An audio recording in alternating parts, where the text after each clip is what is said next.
ازيكم عاملين ايه اخواتي وحبايبي واصحابي اللي بينوروني ويشرفوني في كل مكان؟ اهلا بكم. فيديو جديد مع احمد اللفندي على قناة باكورد.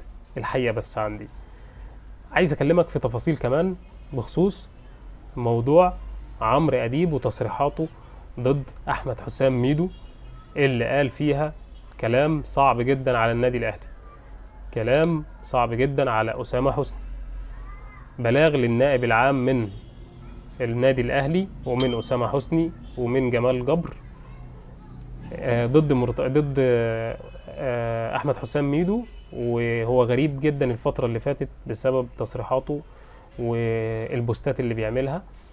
اتهم فيها ان هو قال على اسامة حسني وعلى جمال جبر ان هم من منظمة اخوان، وقال عليهم كلام لا يليق، وقال على كلام النادي الاهلي كمان من فترة. فعمرو اديب طلع بيسأل، وطلع المحامي محمد رشوان وجاوب وقال ان احنا في المكالمة والمداخلة دي قال ان احنا تقدمنا ببلاغ للنائب العام ضد احمد حسام ميدو لما بدر منه من احداث ضد النادي الاهلي وضد التشهير باسامة حسني والاستاذ جمال جبر المدير الاعلامي.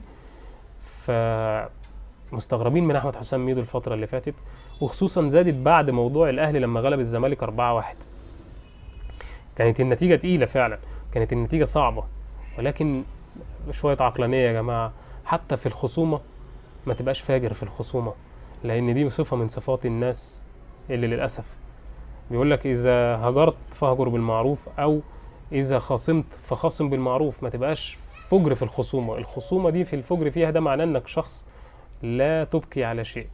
فده من الناس اللي والعياذ بالله منهم، وربنا ينجينا يا رب.